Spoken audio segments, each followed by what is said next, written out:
এই দেখো আমাদের গাছে কাঁঠাল ধরেছে। Hello friend, welcome back to my channel. আমি শম্পা আবার চলে এসেছি তোমাদের সাথে নতুন একটা ব্লগ শেয়ার করতে। সো বন্ধুরা, তোমরা কেমন আছো অবশ্যই জানিও কমেন্ট করে। আমি কিন্তু অনেক ভালো আছি। সো দেখো, আমাকে অনেকেই জিজ্ঞাসা করে যে দিদি তোমার বাড়িটা কোথায়, তোমার বাড়িটা কোথায়। তো আমার বাবার বাড়ি হচ্ছে গঙ্গারামপুর মেন টাউনে, আর এইটা আমার শ্বশুর বাড়িটা হচ্ছে বেলবাড়ি, গঙ্গারামপুরেরই সাইডে, একটু সাইডে আর একটু ভেতরে। আমাদের বাড়িটা কিন্তু একদম টাউনে, কিন্তু আমার শ্বশুর বাড়িটা কিন্তু একটু ভেতরে। কিন্তু এই জায়গাটার পরিবেশটা কিন্তু খুব সুন্দর। আমার কিন্তু বাবার বাড়ির থেকে শ্বশুর বাড়ির পরিবেশটা বেশি ভালো লাগে, কারণ পরিবেশটা এতটাই ঠান্ডা। দেখো, দেখতেই পাচ্ছ বাইরে এত রোদ, কিন্তু আমাদের এখানে পুরোটাই ছায়া। দেখো, চারিদিকে গাছপালায় ভর্তি, আর এই পরিবেশটা কিন্তু আমার বেশ লাগে। আর এই যে এখানে দেখতে পাচ্ছ, এই যে মাচা, এখানে কিন্তু আমরা বসে বসে প্রায় আড্ডা মারি, আর আমার ছেলেও খেলে। এই জায়গাটা পুরোটাই দেখো ফাঁকা। চলো তো আমাদের এখানকার প্রাকৃতিক দৃশ্য। বাইরে কিন্তু প্রচণ্ড রোদ আজকে, কিন্তু যেহেতু আমাদের এদিকে গাছপালা অনেকটা বেশি, তাই জন্য কিন্তু আমাদের এখানে গরমটা অতটা বোঝা যায় না। দেখো কতটা রোদ। এইদিকে দেখো পুরো গোটাই এই দিকটা কিন্তু গাছে ভর্তি। এখানে পুরো একদম ঠান্ডা, যেখানে সবসময় ছাওয়া থাকে। এই জায়গাটা একদমই রোদ করে না। এই যে সামনে আম বাগান, তারপরে হচ্ছে এই যে পুরো পুরো জায়গাটা দেখছো, এটা কিন্তু পুরোটাই হচ্ছে আমাদের। আর এই যে এটা হচ্ছে আমাদের বাড়ির একটা ঘর।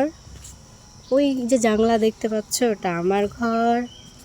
এই জানলাটা হচ্ছে আমার শাশুড়ির ঘর। আর এই যে এখানে আমরা বসে থাকি, প্রায়ই আড্ডা মারি সন্ধ্যাবেলা করে বসে বসে।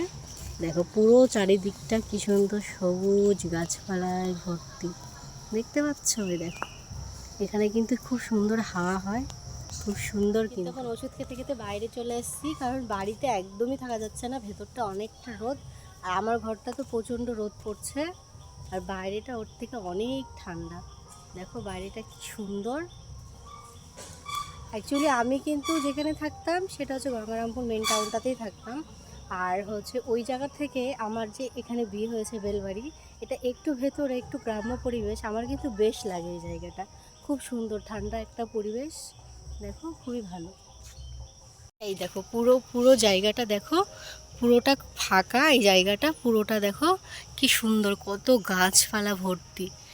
এখন কিন্তু আমার বাড়িতে মানে ঘরে থাকা যাচ্ছে না, কারণ ঘরের উপরে অনেকটাই রোদ পড়ছে। কারণ আমার ঘরের উপরে কোনো গাছ নেই, পেছনে গাছ আছে, বাট গাছটা একটু ছোট, পুরো চালটাকে কভার করতে পারে না। ঘরে কিন্তু থাকা খুব মুশকিল রোদ উঠলে। আর এই ঘরটা কিন্তু আমার। আর এই যে পাশে দেখছো, এটা হচ্ছে আমার কাকি শাশুড়িদের ঘর। আমরা কিন্তু এই একটা বাড়িতে 3টা ফ্যামিলি থাকি। এই যে এই দেখছো, এই পুরোটা এই সাইডটা হচ্ছে আমাদের ঘর, ওই সাইডটা আমার শ্বশুর শাশুড়ির ঘর, এটা আমার একটা কাকি শাশুড়ির ঘর, আর ভেতরে আরও আছে। সো যদি তোমরা দেখতে চাও কমেন্ট করে জানিও, তো আমি পুরোটা অবশ্যই তোমাদের সাথে শেয়ার করব। আর এই দেখো, এই সামনেটা দেখো কি সুন্দর, পুরোটাই আম বাগান। এই জায়গাটা কিন্তু খুবই একটা ঠান্ডা। তোমাদের সাথে শেয়ার করি, সেটা হচ্ছে আমাদের এই যে বাড়ির পেছনে একটা কিন্তু নদী আছে, খুব সুন্দর। নদীতে জল বেড়েছে, দেখো তোমার, দেখো একটু কাছ থেকে দেখাই তোমাদের।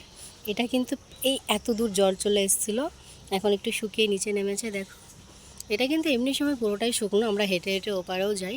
কিন্তু যেহেতু কয়দিন ধরে এত বৃষ্টি, তাই কিন্তু এই যে এই এতটা জলে ভরে গেছে। এটা কিন্তু আরও জল ছিল 2017 সালের বন্যায়, কিন্তু এগুলো সব আমাদের ডুবে গেছিলো।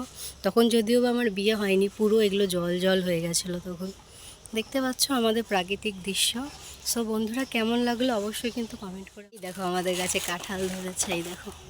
যদিও বা আমাদের বাড়িতে এগুলো কেউ সেইভাবে খায় না, বড়া টড়া করলে খাবে, নাছাড়া কিন্তু এগুলো প্রায় লোককে আমরা দিয়েই দিই। দেখো, এই যেখানে আম গাছ আছে, বাট আমাদের এই গাছটা কিন্তু আগে প্রচুর আম ধরতো। রিসেন্ট 2 বছর ধরে কেন যে আম ধরছে না বুঝতে পারছি না। এই যে বড় গাছটা, তারপরে নারকেল গাছ আছে আমাদের। নারকেল গাছে কিন্তু প্রচুর নারকেল ধরে, ডাবও ধরে, আমরা পেরে পেরে কিন্তু খাই। এখানে পেয়ারা গাছও আছে। ফ্রেন্ডস, আমি কিন্তু আজকে ফ্রি, কারণ আমার শাশুড়ি চলে এসছে। আর যেহেতু আমার শরীরটা ভালো না, তাই জন্য হচ্ছে আমি একটু রেস্টে আছি, আর অনেক মেডিসিন চলছে এই জন্য। তো তোমরা হচ্ছে কোথা থেকে আমার ভিডিও দেখছো অবশ্যই কিন্তু কমেন্ট করে জানিও। দেখো, এবার আমি স্নান করে চলে এসেছি। তারপরে এই যে দেখো, এটাকেও স্নান করানো হয়ে গেছে, ও এখন খেলছে। এখন কিন্তু ওকে ভাত খাওয়াবো। তো তোমাদের সাথে দেখা হচ্ছে একটু পরে। খাবার দাবার নিয়ে চলে এসেছি, খাওয়া দাওয়া হবে। করি করে নিই, তারপরে আবার দেখা হচ্ছে। এখন সন্ধ্যা লেগে গেছে, এখন বাজে প্রায় 6:30। আর যেহেতু আমি ওষুধ খাচ্ছি তাই জন্য একটু বেশি ঘুম ধরছে, তাছাড়া আমি এতক্ষণ ঘুমোই না, সকাল সকালে উঠে যাই। সো আমার ছেলেকে খাওয়াচ্ছি আর সবাইকে চা দিয়ে দিয়েছি। তো এখনও একটু পরে আরও কিছু কাজ আছে, সো সাথে থাকো তোমাদের সাথে। ফ্রেন্ড, এখন কিন্তু বাজে প্রায় 10:30। বিকেলে গেছিলাম একটু শপিং করতে, ওটা কিন্তু একটা শর্ট ব্লগ দিব, ওটা কিন্তু দেখে নিও তোমরা। আর এখন আমার ছেলে খাওয়া দাওয়া করে ঘুমিয়ে গেছে, আমরাও খাওয়া দাওয়া করে নিয়েছি। ও কিন্তু নেই, ও গেছে বিয়েবাড়িতে, আমি খেয়ে নিয়েছি। এখন শুয়ে পড়বো, জানি না ও কখন আসবে। সো আজকের ব্লগটা কিন্তু এখানেই শেষ। আর অবশ্যই কিন্তু একটা লাইক সাবস্ক্রাইব করে দিও। Tata, good night.